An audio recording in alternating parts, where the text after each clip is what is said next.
conocedor de los temas mineros y después de haber estado participando en la Cátedra Libre Marcelo Quiroga Santa Cruz, me llamó mucho la atención el tema de la minería y la geopolítica.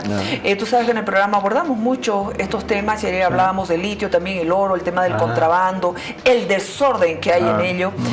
Pero obviamente yo creo que todo esto responde a lo que ha sido tu exposición, la carencia de un plan geopolítico para, lo que decía, para poder determinar el camino a seguir y pensar que nuestra geopolítica minera no tiene pues que estar subordinada a instituciones extranjeras o a otros intereses. Bueno, sí, en realidad esta deficiencia boliviana es lo que nos ha llevado a perder territorios, ¿no?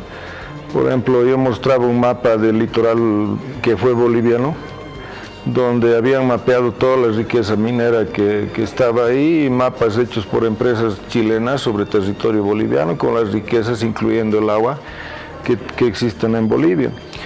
Pero en cuanto a las instituciones, claro, aquí estamos ante el gran problema, porque yo mostraba que desde la Segunda Guerra Mundial hubo una lucha entre dos tendencias muy fuertes, ambas, los países consumidores de minerales y los países productores, lo que llevó a una especie de institución que son las listas de minerales estratégicos, que en ese tiempo los tenía Estados Unidos e Inglaterra, y en el fondo dieron lugar a toda una gran institucionalidad y a un plan geopolítico que fue para mí el plan geopolítico más grande de la historia de la humanidad, porque tenía que garantizar el flujo de minerales hacia estos países, y para eso era necesario garantizar un orden político en los países productores. Y tú sabes, Bolivia estaba dentro de estas listas de minerales estratégicos con el estaño, wolfram y caucho. Y esta historia tiene golpes de Estado, etcétera, provocados por los países aliados en la Segunda Guerra, ¿no? Y bueno, estas listas desaparecieron después del fin de la Guerra Fría, languidecieron, pero después se reactivaron y con mayor extensión que en el pasado, porque se incluye, por ejemplo, la lista de minerales críticos, como llaman los europeos, pero ya como Unión Europea. Y tras este nombre bastante inocente de lista de materiales críticos o de minerales estratégicos, se incluía un plan geopolítico muy fuerte, muy importante, con una gran institucionalidad, financiamiento, etcétera. Lo interesante de esto, aparte de la reactivación de estas listas, es que refleja estas dos tendencias que el año 62 en las Naciones Unidas da lugar a una resolución de las Naciones Unidas que reconoce el derecho de los países pobres sobre sus recursos naturales y obliga al capital transnacional a someterse a las leyes y objetivos de estos países. Y aquí viene el problema actual, ¿no?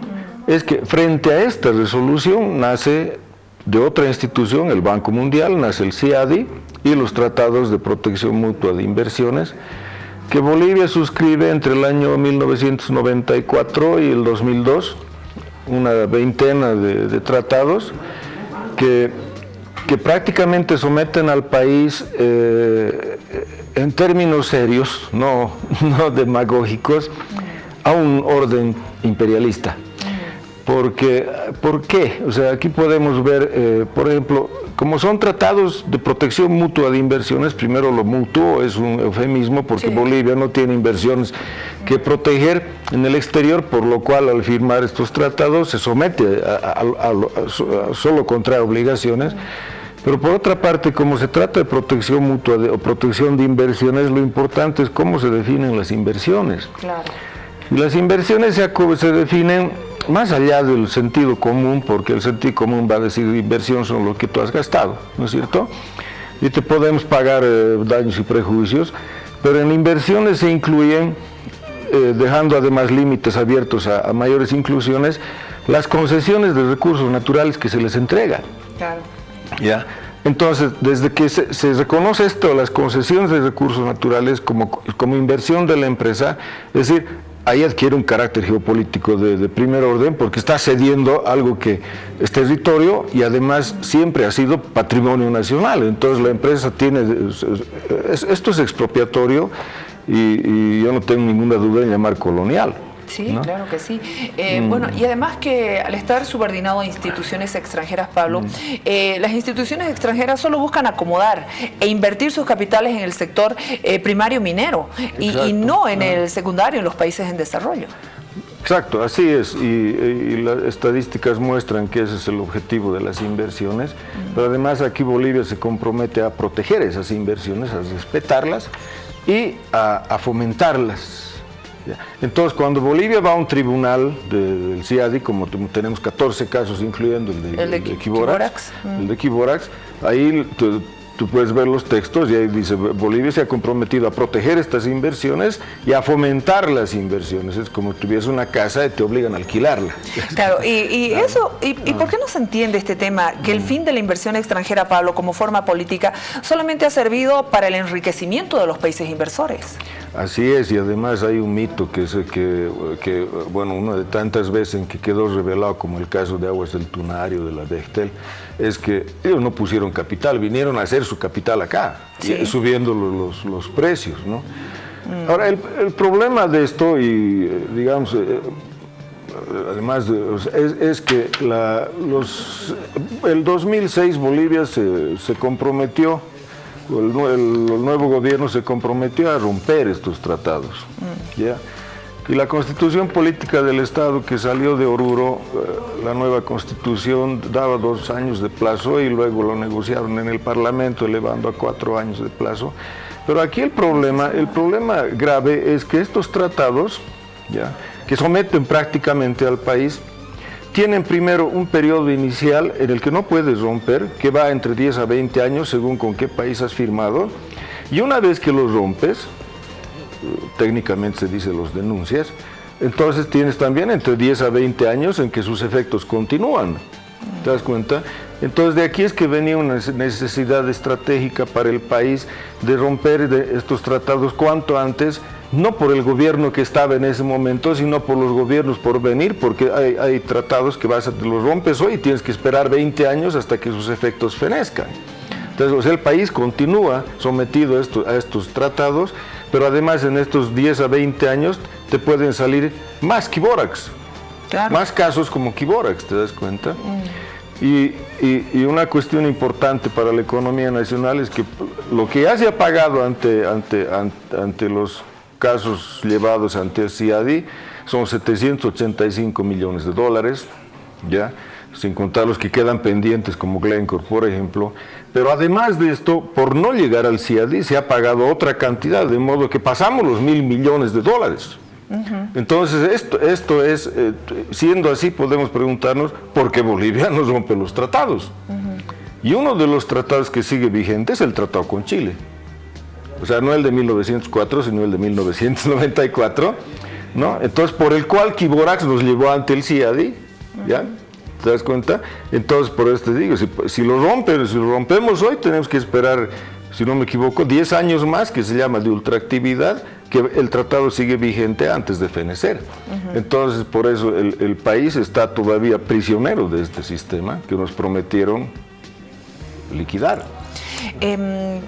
Hay gente preparada en cuanto a ingeniería, analistas, abogados, gente especializada desde la Procuraduría en estos temas de geopolítica minera para evitar más casos Quiborax, por ejemplo. ¿O hay esa ausencia total? Yo creo que por una parte hay ausencia de capacidad, y esto se ve cuando Bolivia se salió del CIADI y no denunció los tratados, que es como salirte del partido de fútbol y dejar que te sigan metiendo goles, ¿no? Es decir, nos salimos rápido, fuimos entre los primeros países que lo hicimos y nos quedamos expuestos a una falta de capacidad total, pero además la falta de capacidad linda con la falta de honestidad, ¿no? Es decir, ¿sabías realmente o no sabías que estábamos haciendo eso, no? Mientras no haya una geopolítica minera, ¿podríamos hablar de que seguiremos siendo un país dependiente, atrasado y saqueado? Seguiremos, porque una de las estrategias geopolíticas de las transnacionales mineras y que están dentro de estas listas de minerales estratégicos tienen varias estrategias, digamos, para garantizar el flujo de materias primas. Es una no pongas los hornos de fundición en el país de donde sacas los minerales. Entonces, si vemos la ley de minería, te permite totalmente hacer eso. Es decir, entonces, el resultado de eso es que Bolivia, que ahora es un país zinquero, que hemos vivido una época del zinc y el plomo son los únicos que han quebrado la tendencia a la baja de los minerales. No tenemos fundición de zinc y seguimos prometiendo una fundición de zinc, o sea que las empresas siguen poniendo las fundiciones fuera del país, funden el zinc afuera y se llevan el indio y otros minerales que salen junto con esto. Es decir, esto es geopolítica. Así es.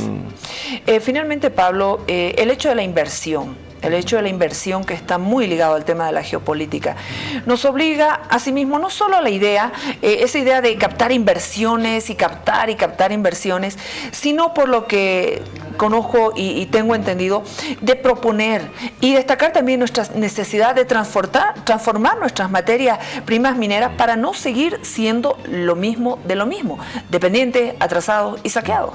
Claro, de eso se trata, pero es lo que no se hace, ¿no? Porque vemos países que han hecho eso, por ejemplo la China, pues a todas las divergencias que podemos tener con la China, y obligaron al capital transnacional a instalar otro tipo de sistema industrial y dejarlo funcionando en la China.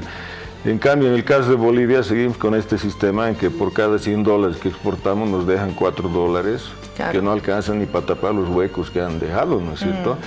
Entonces, esta búsqueda de inversión extranjera no tiene otro objetivo que el de generar una renta para el Estado, claro, pero después no transforma el sistema productivo nacional, y es por eso que estamos más hundidos que nunca, y esto estadísticamente se puede demostrar en la producción y exportación de materias, claro, primas. Seguimos siendo un país rentista, primario, exportador, que solo piensa en la inversión extranjera sin considerar nuestra necesidad de transformación e industrialización de nuestros minerales, que además tiene valor agregado, trabajo, empleo, son muchas las condiciones, ¿no? Claro, así es, o sea, tienes toda la razón.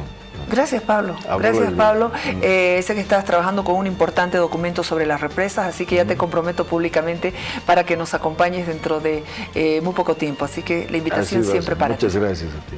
Gracias, Pablo Villegas. Ha sido uno de los exponentes hoy en la Cátedra Libre Marcelo Quiroga Santa Cruz, y hemos aprovechado un poco de su tiempo para poder conversar sobre geopolítica minera. Permítanme algo que es muy importante, por favor, lo que dice, piensa y muestra el ciudadano.